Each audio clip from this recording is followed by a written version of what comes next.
you are recognized. Well, thank you, and I would like to start, General Milley, by associating myself with the remarks that Ms. Cheney made at the beginning of her questions, and focus on the time frame immediately following the 2020 election. On November 9th, 2020, Secretary of Defense Mark Esper was replaced by Acting Secretary of Defense Christopher Miller, and additionally other key leadership positions at DoD were abruptly filled with new people. General Milley, did this rapid replacement of top senior officials at the Department of Defense in the final days of the administration give you concern regarding the transition of the administration? We in the military are trained for leadership replacement from the time we were a second lieutenant, Fallout 1 drills sort of thing. And it is clearly in the prerogative of any president to replace any cabinet member or any appointee at all at any point in time. So that's how I would answer that. We're prepared to execute at a moment's notice if someone is relieved.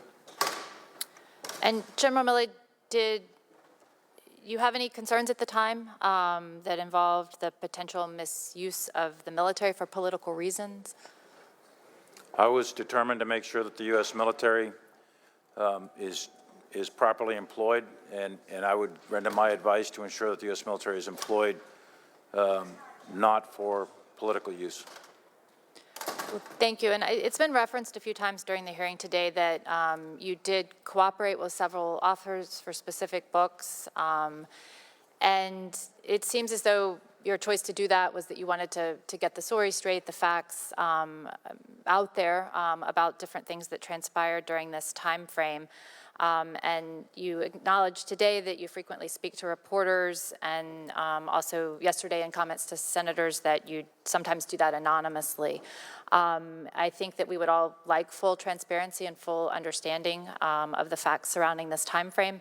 And as you know, I'm a member of the Select Committee to investigate the events surrounding January 6th. So I can speak for the committee to say that we'll be very interested to have the same level of information and be able to speak to you in the future about those topics. And I'll shift now to another topic of discussion. And if I could ask my colleagues to please respect my time. So General Milley, you've spent half of your career fighting a war in Afghanistan, roughly. And when did you personally know that the war was lost?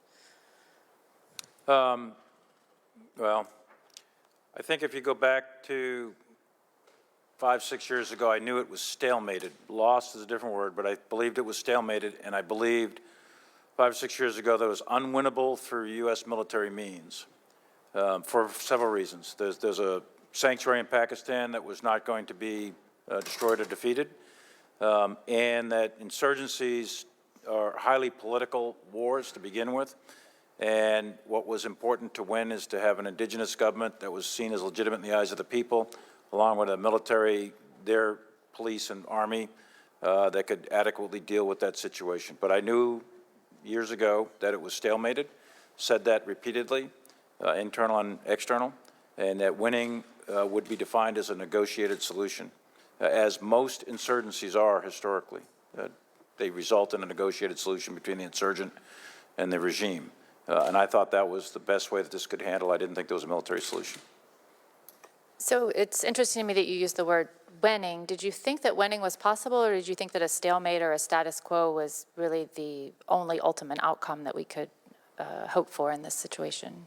I think, as I recall, President Bush at the very beginning of this thing 20 years ago said winning would look a lot different in this war, or words to that effect.